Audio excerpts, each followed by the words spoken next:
Diyos sa puso ko. Hindi ka nagbabago, ikaw ay totoo.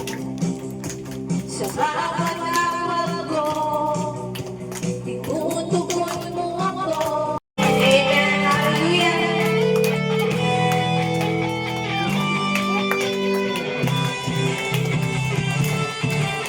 Puso ko'y nananabili, puso ko'y nananabili sa wakas mong pag-musika lang, puso ikaw lamang. Amen, hallelujah. Sabihin ko na sa kapangyarihan, pangyarihan mong tagulan, buhay ay lumaya. Kalingan ay nagpapagpan, buhay ay sumigla. Taas mong pag-ibig, yakap mong walang mali, nadarama bawat saglit, hindi makapantayan ang wagas mong pag-ibig ng kahit sino pa man. Tingnan na Jesus, Jesus, ikaw lamang. Amen. Pinagpalayan mo.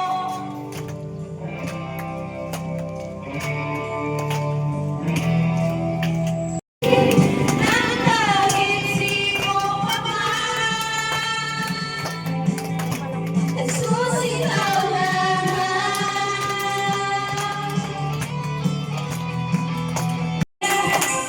Sabihin niyo na sa ating Panginoon, aking patuloy na pagmaliwas sa ating Diyos.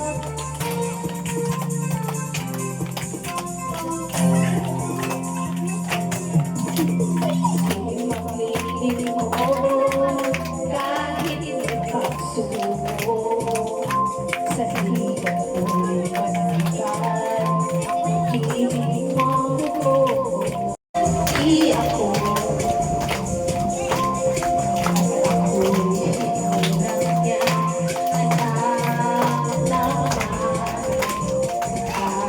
Pag-ibig ko, kahit may pagsuko, sa talingan ko'y panagan.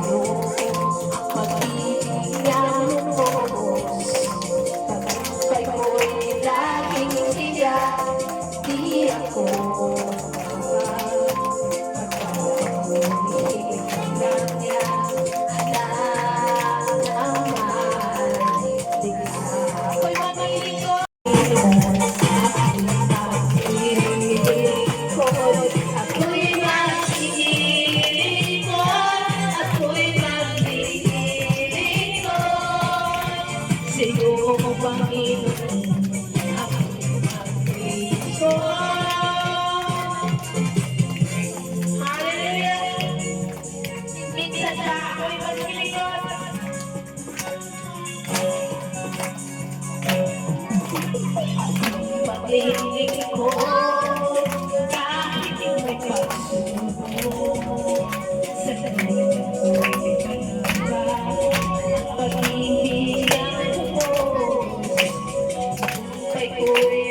Pag-ibig ko, ako'y mag-ibig ko.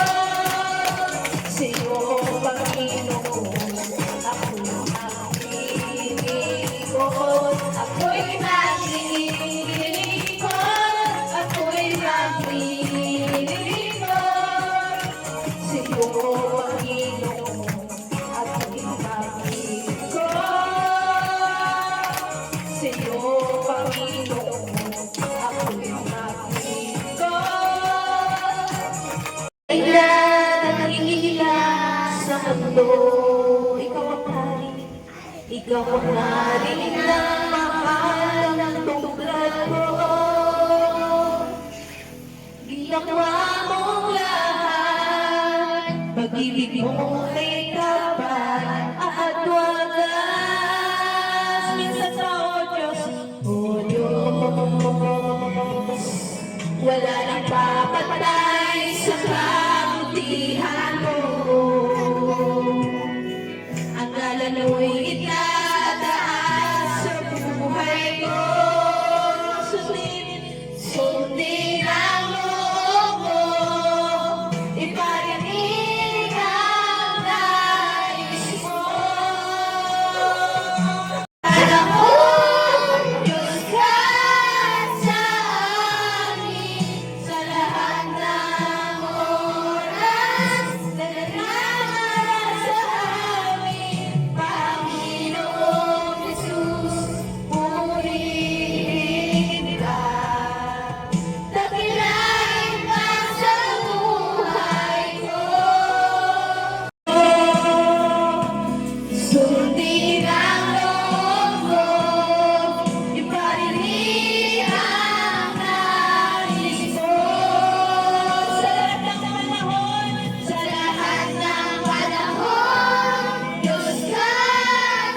Hallelujah.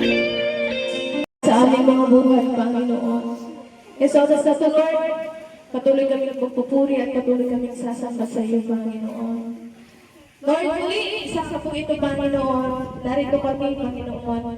Nagpapakumbapang mamalapit sa iyo, Panginoon. Nagpapasalamat ang aming mga puso, Panginoon. Sapagkat sa oras na ito, Panginoon, Lord, idinako mo kami sa lugar na ito, Panginoon. Upang patuloy, Lord, nasambahin ka namin, Panginoon. Lord, salamat po sa pribileyo na patuloy mo kong ipinagdakalob sa amin, Panginoon. Na patuloy, O Diyos, na ikaw ay kilalanin, Panginoon. At salamat po, Panginoon, Lord, sa pagsama mo sa amin, Panginoon. Salamat sa pagabay at pag-iingat mo sa amin. Salamat, Panginoon, sapagkat, Lord, tunay ikaw ang Diyos namin, Panginoon, na laging nariyan, Panginoon. Salamat, Lord, sapagkat hindi mo kami binababayaan. Ako, is the joy of the spiritual achieved through complete devotion. Let us pray before. Father God, thank you for coming in the exam service. Lord bless us spiritually, financially, physically, emotionally, mentally well. And then Lord, be the gifts light, and then we go finish it. And then later on is the word of God. And then we work here, God. And then we also say Jesus Christ is the Lord.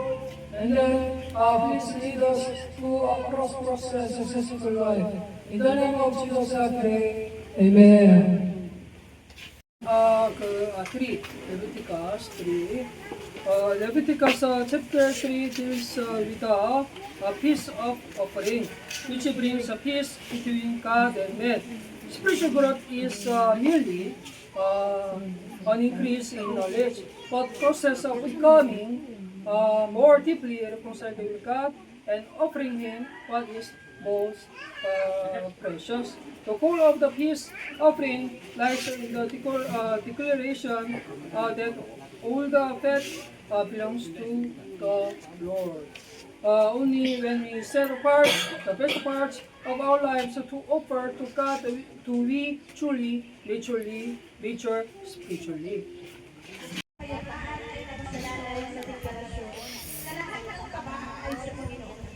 Kapag inilaanan ang pinakamagagandang bahagi ng ating buhay upang i-alay sa iyo, Panginoon, sa kalaman tayo buhay Sana po, Panginoon, kayo ang patuloy na maggabay sa mga bata nito, sa kanyang kalusugan, Panginoon. Ito po, Lord, ang patuloy na magbibigay. Maraming salamat po. Dalangin sa pangalan ni Jesus. Amen. From the peace offering, the faith covering the entails and all the faith attached to the entails. Trying to give resolution, this is an anecdote about the John Warner Baker. The American Department Store Magnet. When he was offered the position of postmaster general, he said one condition: please allow me to go to my home, church of Sundays, and work as a Sunday school teacher. People asked if his position as a minister wasn't more important. But he replied, my calling as a Sunday school teacher is my lifelong main job. And my position as a minister is a side job. Spiritualism, spiritual growth begins when we offer a spare time. But our most precious time to God, let us reflect on whether we are setting aside the oil, the best part of our lives for the Lord first. Application, holiness that burns near the gifts. Leviticus 3:16 says, the priest shall burn it on the altar. It is a food offering offered as a burnt offering, pleasing aroma. Try to give illustration. A small herb who divides the whole puts it into a furnace and continuously moves different dishes. What does he stop? It is the moment when the refiner's own finish is reflected as clearly as a mirror on the boiling molten in the car. So I'm trying to give spiritual lesson. Just like offering of the peace offering first to in fragrant aroma. The fact of representing the envy, jealousy, and the hot pepper within us must be consumed by the fire of the Holy Spirit. When our ego is burned away, the image of Jesus Christ begins to be reflected upon it. Our spirituality goes by leaps and bounds.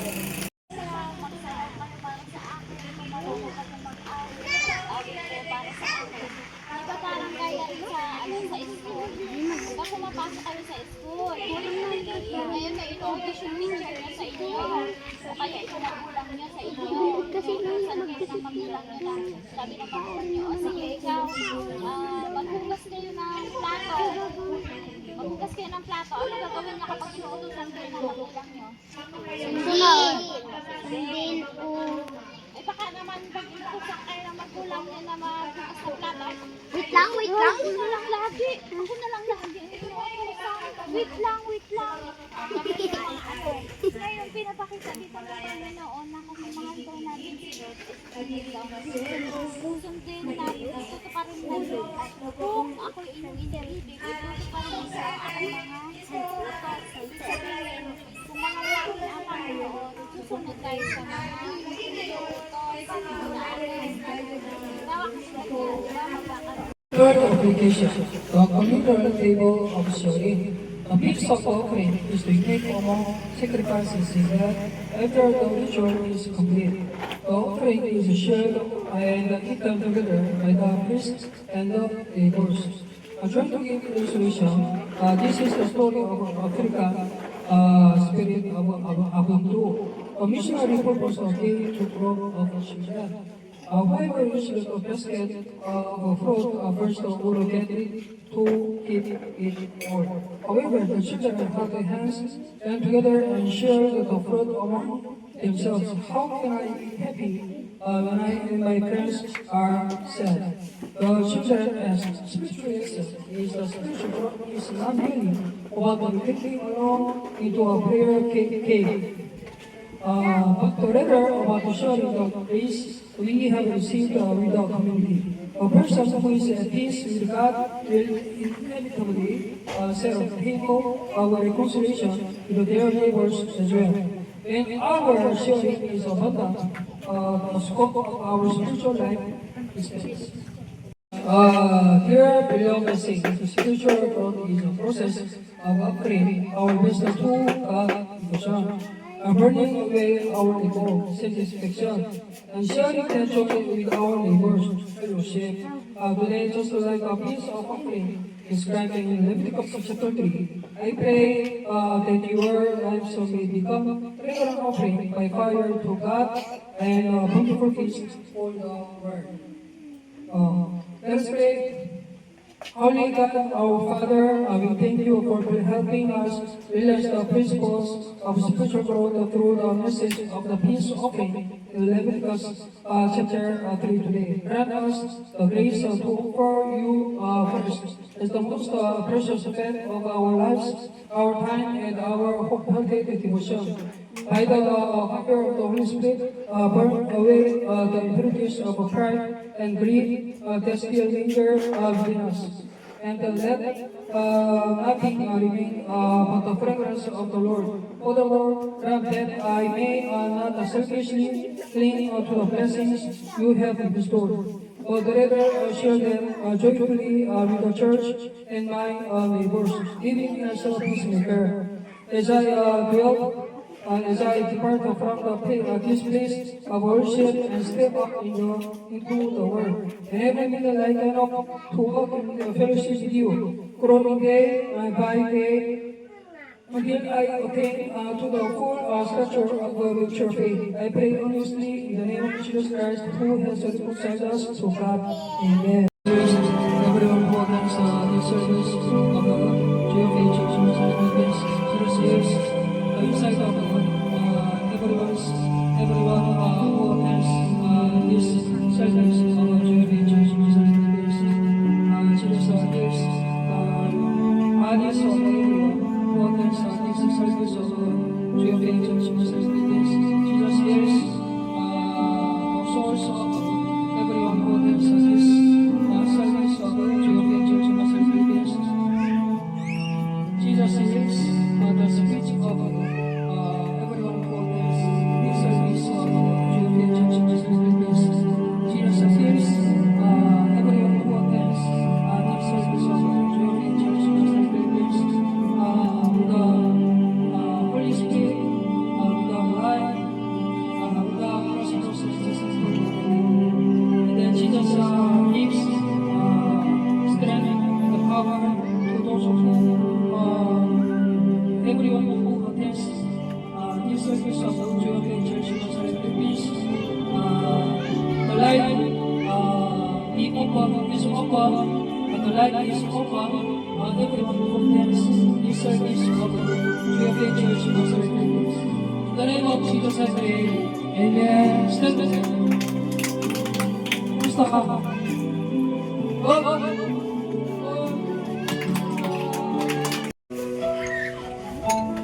Sabihin po natin ako'y nagtitiwala. Ako'y nagtitiwala sa'yo. Kalakasan ko'y nanggagaling sa'yo. Minsan pa ako'y nagtitiwala. Ako'y nagtitiwala sa'yo. Kalakasan ko'y nanggagaling sa'yo. Ako'y nagtitiwala. Ako'y nagtitiwala sa'yo. Salita mo ang tanging sandigan ko. Tiwala sa'yo. Kalakasan ko'y nanggagaling sa'yo. Ako'y nagtitiwala. Ako'y nagtitiwala sa'yo. Salita mo ang tanging sandigan mo. At kahit anumang panahon, mabigat man ang maging sitwasyon, ikaw lamang ang sandigan, Panginoong Jesus. Ako'y magtitiwala. Ako'y magtitiwala sa'yo. Kalakasan ko'y nanggaling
ay patuloy na nagpapasalamat sa iyo, nagpupuri Lord God sa hapong ito. Nagpapasalamat kami Lord God sa magsama mo sa amin, Lord God, sa hapong ito at patuloy ka namin pinupurihan Lord sa pamamagitan ng aming awitan Lord God at pagbabahagi Lord God ng kalakas ng salita patuloy na nagmumula sa iyo, O Diyos. Nagpapasalamat din kami Lord God sa instrumento kong ginamit ngayon.